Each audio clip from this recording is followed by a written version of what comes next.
As we embark on this enlightening session, let us celebrate the wisdom that comes with each passing years. Please join me in welcoming Professor Dr. Vishwabina Ray, Dean of Research, Professor and Head of Anatomy from All India Institute of Medical Sciences.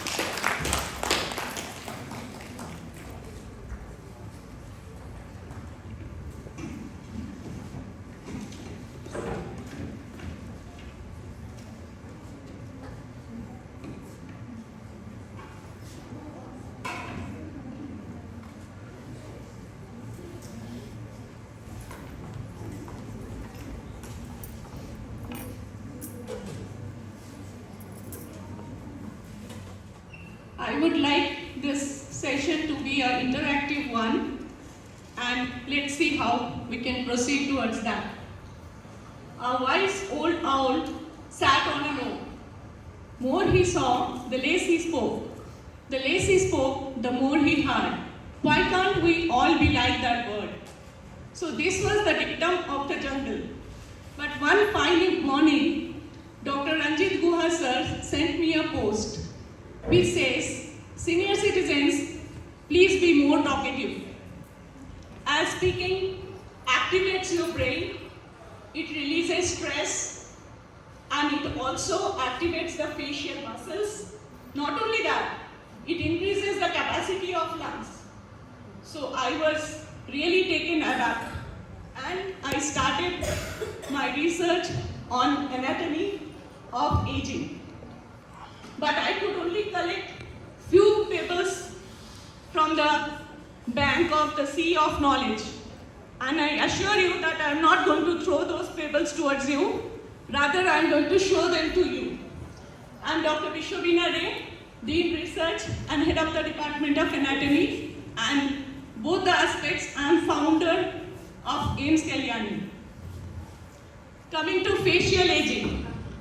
Here, my request to all the dignitaries present here, please look at your selfie camera and tell me whether you also have that. As we can see the face, the retaining ligaments of the face, the retaining ligaments of the face can be seen that they extend from the periosteum, they branch through the SMS and the fat, that is superficial fascia, and ultimately at their points of attachment towards the dermis, they are very much branched. So on the face, if you can see the schematic diagram, you can see that there are ligaments attached firmly like the zygomaticocutaneous ligament, and in between there are superficial fat pockets. So these fat pockets hypertrophy and the ligament remain attached with aging, and also we can see marked deflation.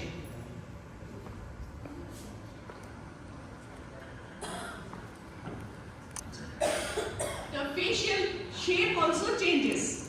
The triangle of youth changes into widening of the lower third of the face. Now coming to the upper face. Think about it.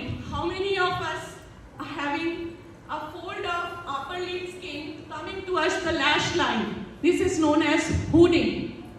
Another characteristic deformity with aging is the A-shaped deformity of the upper eyelid, the framing of the eye and hollowing of the eyes and socket. And the third one, deep temporal hollowing.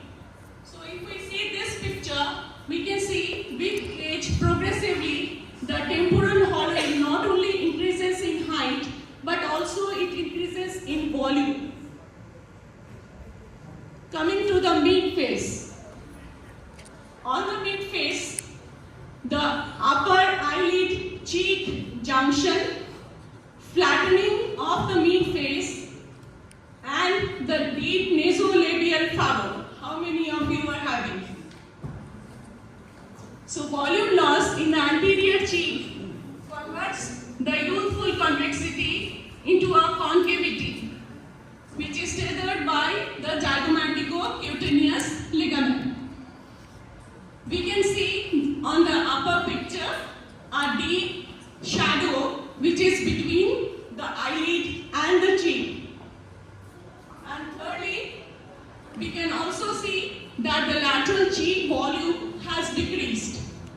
So you must be wondering, what about the lower picture? What does it show? It is actually after filler treatment. The plastic surgeons, if they are expert, they can give such kind of a result.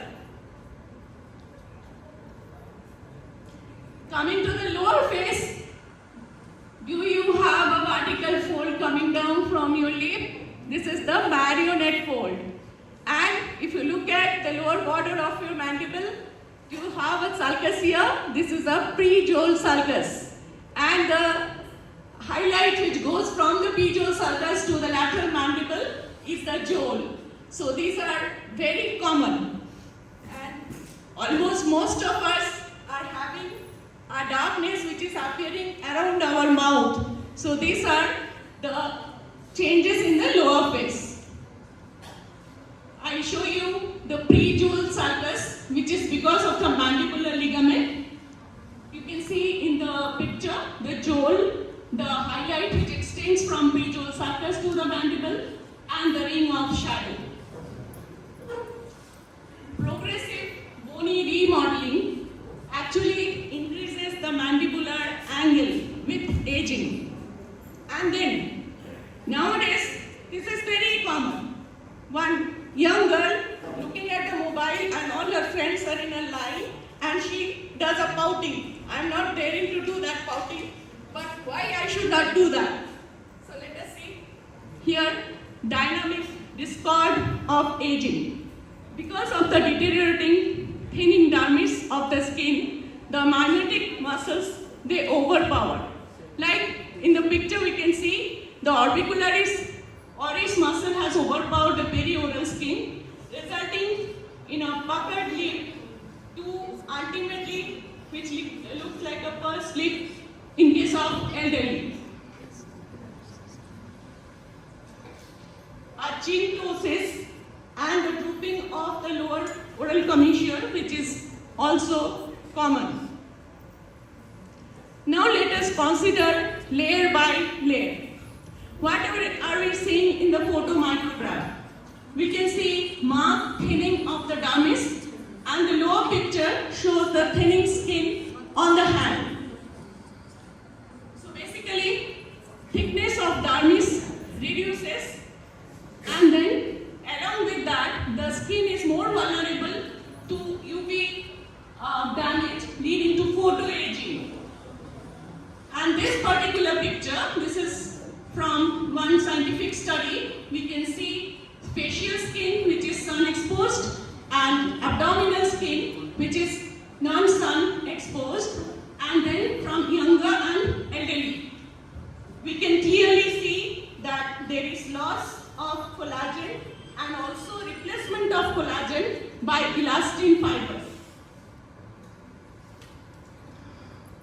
The schematic diagram shows that the sun-protected skin has stretched fibroblasts with the collagen cross-linking, but with age there is loss of collagen, fragmentation of collagen, and the cytoplasm has collapsed markedly. Here we can see the collapsing of the cytoplasm on the fibroblast, the fragmented collagen, and loss of collagen. In this electron micrograph, we can see bundles of collagen in younger skin, whereas rarefied collagen in elderly skin, and the fragments of collagen in the insect. So type 1 collagen, they basically give a mechanical stability to the fibroblast and ultimately prevent them from collapse. Now coming to the next layer, just imagine the younger face and elderly face. What do we observe here? Inferior migration of the fat, which is known as pseudotosis. So this kind of deflation of compartmentalized fat and inferior migration is one of the major reasons of a aged looking face. And then some other features like volume loss in the mid face. And this is one example which is seen in many of us, the bag-like structure which is known as under-eye bag and which is created by the suborbicularis oculi fat. This one picture I think is the most informative picture. On the left side, the lady has marked lipodystrophy of superficial fat, but her deep fat is intact. Whereas on the right side, we can see endurance exercise athlete who has loss of deep fat and superficial fat. So the lady on the left side, she does not have any underlying under-eye hollowing. She has a convex contour of the face. Her lateral cheek compartment is also quite well formed. Only thing which we can see is the superficial fat loss, which gives rise to a shallowing of her lower lateral cheek, and her face is quite youthful. On the contrary, the lady on the right hand side, she has deep fat loss leading to visible lid cheek junction and lack of mid-facial protection. So ladies and gentlemen assembled here, remember, please don't lose your deep fat. Then your face will look aged. But if we keep our superficial fat, that will hypertrophy and it will make us more aged. Now let us see the difference between superficial and deep fat. Adipocyte size is larger in superficial fat. Arrangement, the superficial fat is loosely arranged, whereas deep fat is densely arranged. Mobility wise, superficial fat is more mobile because it is superficial to the muscles of facial expressions, whereas the deep fat is immobile and firmly anchored to the underlying bone.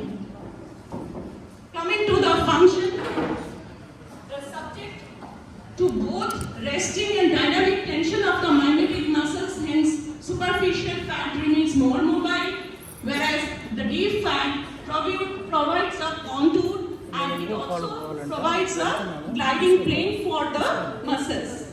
But last but not the least, the superficial fat, it hypertrophies and it repositions, whereas the deep fat atrophies. Coming to the layer of muscles, because there is considerable amount of volume shift, the muscles of facial expression, they shorten and strengthen, and skeletal remodeling is also another factor for increased muscle tone. Now on the picture we can see the several layers of the face, where one important layer from plastic surgery point of view is SMAS, superficial musculoaponeurotic fat. This is the fibromuscular layer separating the deep and superficial fat, and this is a part of the superficial fat fascia along with the fat. This picture shows the red color retaining ligaments which divides the face into an anterior mobile region and a posterior fixed region. These ligaments on this picture you can see from the posterior view. These particular ligaments are also used for placing the plastic surgery stitches.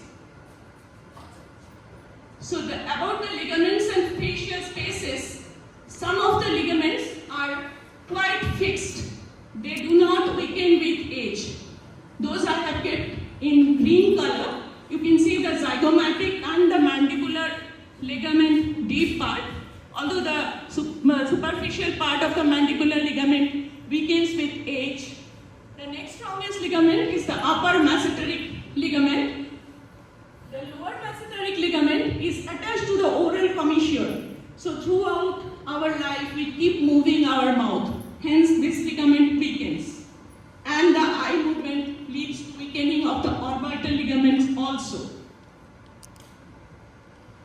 Coming to the spaces, green color marks the spaces, the pre-zygomatic and pre-maxillary spaces. Because of ligamentous laxity, these spaces, they overflow to the neighboring regions, giving rise to tear trough deformity, nasojugal fold, malar bags, and jolly. Now one interesting picture. You can see infant face and elderly face. In both cases, we can see the distance between the medial canthus of the eye and the nasolabial crease, and from the nasolabial crease to the lip. This proportion is 1:1. But in case of a younger person, we can see that distance is 1.5:1. That is the proportion.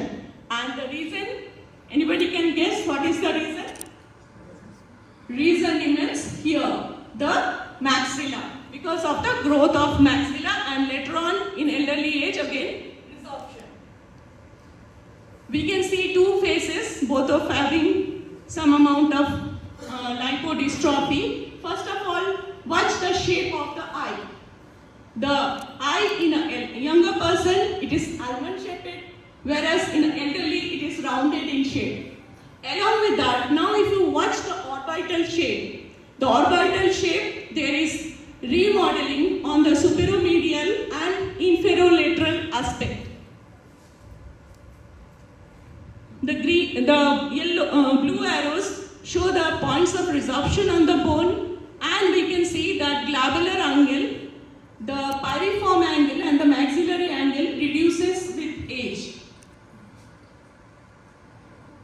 Aging body. We can see DEXA scan. The upper two are from elderly and lower two are from younger people. The fat mass is yellowish in color, and we can see that in elderly it is more in amount in comparison to younger, but the bone mass is increased in case of a younger person and it is less in case of elder person. And this is a schematic diagram where the blue color shows the elderly body. We can see that body fat mass increases, visceral fat mass definitely increases, extracellular fluid decreases, and lean muscle mass decreases. Aging organ systems. So we know that endocrine changes happen, sex steroids and growth hormone reduces, which may lead to sarcopenia and osteoporosis. Peripheral vascular resistance and microvascular pathology lead to cardiovascular diseases. Dementia, osteoarthritis and sarcopenia may be result of that. In the immune system, because of thymic involution, the T cells, they reduce, but B cells increase, which gives rise to autoimmunity in case of elderly. A reduction in hematopoietic stem cells and impaired function of antigen-presenting cells are also observed. In the photomicrograph, we can see globally sclerotic glomeruli, and along with interstitial tubular atrophy and fibrosis, we can see intimal hypertrophy. Here also we can see the tubular atrophy and interstitial fibrosis. There are certain other features like podocyte hypertrophy, pericyte loss. And this is one summative picture, so I wanted to put it. Coming to the changes of central nervous system. The three cardinal signs: sexual neurasthenia, chronic fatigue and presbyopia. Now if I ask you, can you guess which sensation is lost first? Anyone having any idea? Can you guess? Can you try to guess? It is the vibratory sensation, and that too in the distal parts of the extremity. And which is that one tendon jaw which is lost first? Taste and smell sensation is blunted. If you look at any old person in your family, you will see that they are only satisfied with the amount. They hardly care about the smell and taste. and then comes marcher à petit pas. All of us remember the meaning of petit, the P chromosome, P arm of the chromosome. So walking with short steps and a broad base. Now in the picture,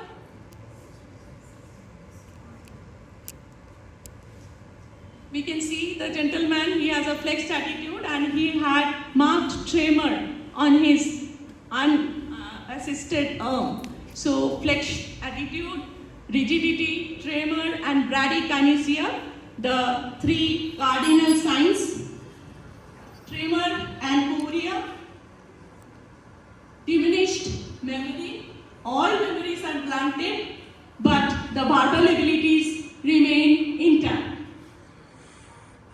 Coming to aging gastrointestinal tract, I saw a new term, presbyoesophagus. So basically, gastric and motility of esophagus both are blunted. There will be slowness of emptying, loss of interstitial cells of Cajal, villus and enterocyte atrophy, loss of nerve cells in mesenteric plexus, physiological anorexia, aspiration, constipation, fecal incontinence, H. pylori infection, and so on and so forth. But because the bell is rung, I am not going into more details. So now, coming to the liver, because of lack of blood supply, again decline in liver size, decreased cell regeneration. And then in the picture, we can see some histological changes, ductal ectasia, intranodular fibrosis, ductal hyperplasia in the lower picture, and decreased exocrine and endocrine secretions with decreased blood supply. So these are the summary chart to show all the features.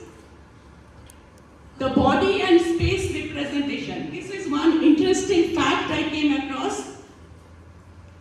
The body representation is blunted in case of elderly, but the very personal space representation remains as good as the young person. So there is preserved multisensory abilities which lead to that. This chart is from Harrison's, quite interesting one. And then let us dip into the genetic and epigenetic changes. So you know that when we deep into the sea of knowledge, sometimes there is no subject demarcation. So being an anatomist, we'll deep into some amount of biochemistry now. And this is a chart showing all the many factors which has been researched because of the cause of aging. What do you see in the picture? The sole of the foot is damaged. So we'll see what is the foot and the shoe of the chromosome, the telomere. So here on the left side we can see the telomere. Telomere form a T-loop cap at the end of a linear chromosome and protect the chromosome ends from degeneration. It is repeated DNA sequence. So when the shoe is damaged, who repairs it? The cobbler. So who is the cobbler of this telomere? The enzyme telomerase.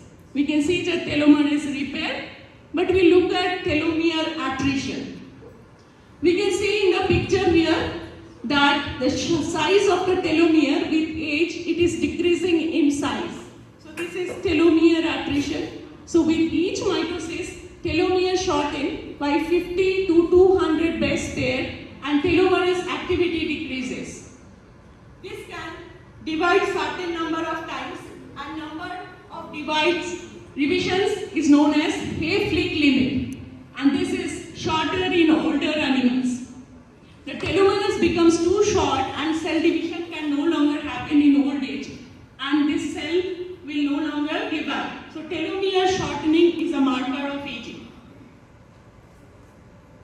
The next factor, before going to that, we know that the main job of genes is to make proteins.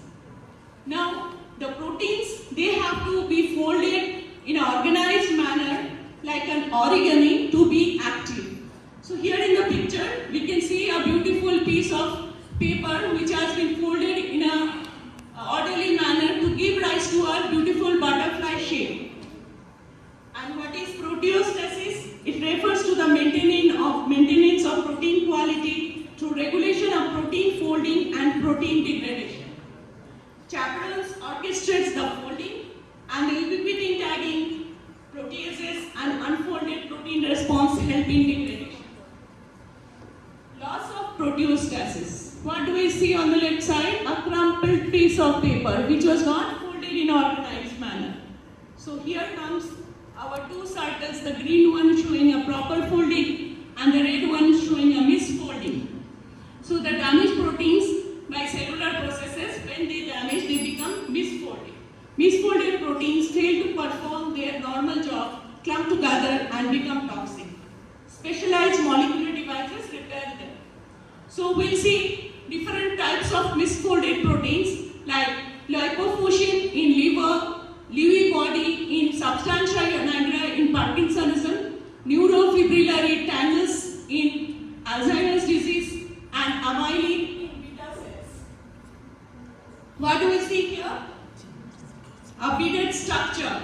The brown color structures are beaded structures, Rudraksh, which is wound around by a gold chain. So here we can see the negatively charged DNA surrounds the positively charged neutron, the histone octamers to form a nucleosome. So these are octamers or 8 histone proteins together which are with an H1 histone. Epigenetic, meaning over and above the genome.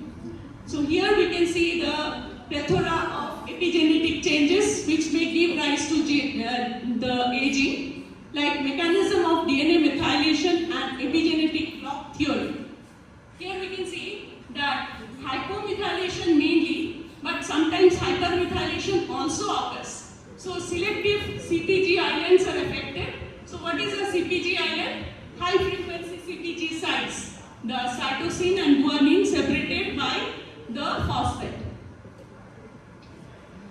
There are certain clocks which are based on DNA methylation and changes in the genome. Progressive chromosome heterochromatization also may give rise to aberrations in aging. There could be chromatin remodeling, like you can see here, the elliptic structure is detached, and also you can see histone methylation and histone acetylation. Dysregulated gene expression can give rise to aberrant chromatin accessibility. Genomic instability, like point mutation, translocation, and chromosomal anomalies also may give rise to such situation. In RNA modifications, M6A modification, M5C modification, and adenosine to inosine editing may give rise to senescence. And then, what is the relevance of this picture with all these things I am talking about? You can see that the father was going for work and the baby just climbed his back and didn't let the father to go to work. So here we can see certain different types of non-coding RNAs. We can see the microRNAs, the small ones. We can see the long non-coding RNAs. We can see the ARC loop, which is a DNA RNA hybrid. And we can see a circular RNA. So mRNA binds, microRNA binds to the mRNA, INC RNA or circular RNA to prevent their functions. So this is what made me think about the baby climbing his father's back and not let him go to work. Now, can anyone tell me which worm is this? C. elegans, very good answer. I'm so happy. So this is the C. elegans, which was researched for aging. Calorie restriction has been seen to increase their life. Downregulation of growth hormone, genetic variation in FOXO gene family, and activation of mTOR by dietary restriction or rapamycin in association with reduced protein synthesis has increased autophagy. All these things actually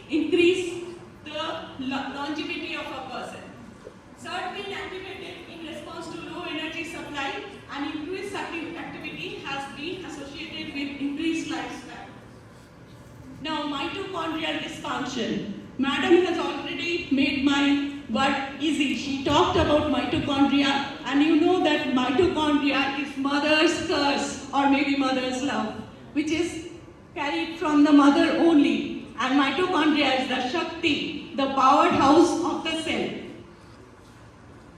So age-related changes in mitochondria increase the electron leakage, there will be decreased ATP production, there will be increased oxidative radicals and free radical damage to the cells. Swollen mitochondria and disrupted crista are found in case of aging, and then superoxide radicals and hydrogen peroxide causes the damage. Even though there are mechanisms in the cell like superoxide dismutase and glutathione peroxidase, but still with aging this increase. There could be different aberrant mitochondria which will be predominant in the age-associated cells. Now coming to the altered intercellular communication. We can see here that the visceral fat gives rise to adipokines, and which ultimately leads to inflammation. And inflammation gives rise to plethora of symptoms of aging. So this intercellular communication, they are connected by neurohormonal signaling. Inflammatory reactions deregulate the inflammatory signaling, and ultimately there is a progressive pro-inflammatory state which is known as inflammation. Inflammation is a very current concept of research, and we can see that different kind of, in ISO patients, the different parameters which are checked are ESR, C-reactive protein, and interleukin 6. So these are all markers of inflammation. Coming to the immunosenescence, which is seen in altered immune system. Now what is the relevance of this falling dices? We can say one dice makes the other one to fall, and vice versa. It goes on and on.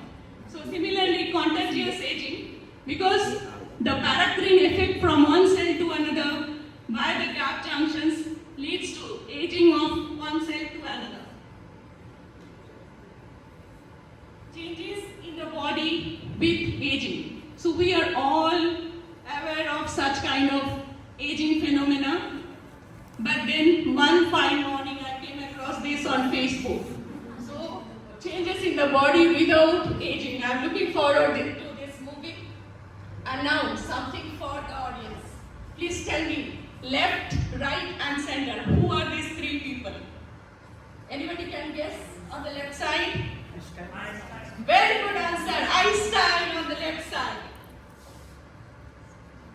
On the right side, if I say she is a mother, Mother Teresa. And then, to be Robin Mom. So our very beloved Rabindranath Tagore. So it's not how old you are, it's how you are old. And then we have the ageless beauties. Time is not measured by clock, but by moments. So these are the key factors of longevity and good health: calorie restriction, exercise, and freedom. My father used to have his lunch at 12:30 throughout his life, and he is 90 now. So you can imagine that this theory is very, very correct. These are my references, few of them, and then my sincere gratitude to the audience for the kind listening, the organizing committee of iSonacon, especially the people who has answered my endless questions, Professor Dr. Ranjit Guha sir, for my inspiration, my guiding force. He actually was a force in the beginning, but later on, actually I was inspired. And then Dr. Gaurav Ranjan Chaudhary, head of the plastic surgery, for giving me this best book, AIIMS Kalyan administration for letting me visit the conference. And then there are people who act as an inspiration. At the end, I would like to tell to people who are young, who have just started their departments. When you start a department, you work like trekking. You put your foot strongly on one piece of rock. When it is stable, climb the next rock. So this is how you can progress, and sky is the limit. Thank you so much.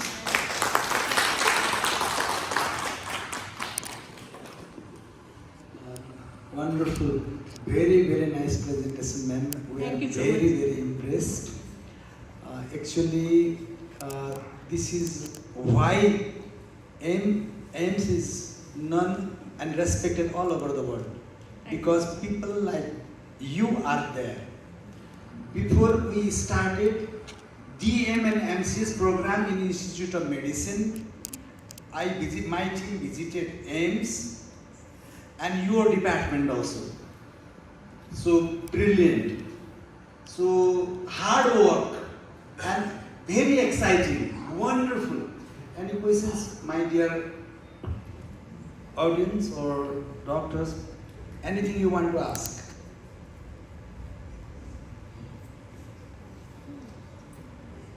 One question. Did you also study about MRI changes? Sir? MRI changes? Yes. Yes. So actually I was given 30 minutes time. So I didn't want to be shown at my tables. That's why I couldn't go into it. But the next Sonacon, if you invite me again for this, I will continue. Thank you so much. So, is it your first visit in Nepal or you have ever come before also? Sir, I have worked in AIMS Pokhara Okay. for nearly a year. Otherwise, I was planning to make a visit to Pokhara from myself, seeing this, hearing this presentation. Thank you so much. Wonderful. After all, you have seen this. Next time we will plan. Thank you so much. So, about the presentation, I have nothing to say. The sir has already told everything and you all appreciated the same thing. But only thing I want to share with my junior colleagues particularly, that if you see the term aging, this is what we think and what has been presented in here. It is actually a misnomer, because literally the aging means as soon as a newborn is born, since then aging starts. Aging means increase of age. So it is not aging, it is senescence, what we have all talked about, madam have all talked about here. So senescence is definitely a much more scientific and better term than the layman's term that is aging. That is one thing, because we are in a scientific forum. But anyway, this is accepted term, so we use it.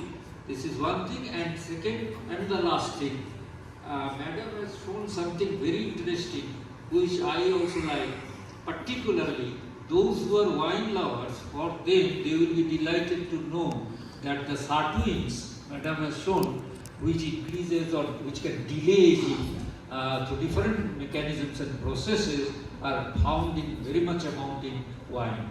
So that is the news I want to share. Thank you very much. And if no question else, then we can proceed to felicitate ma'am and to offer our token of love. Yeah.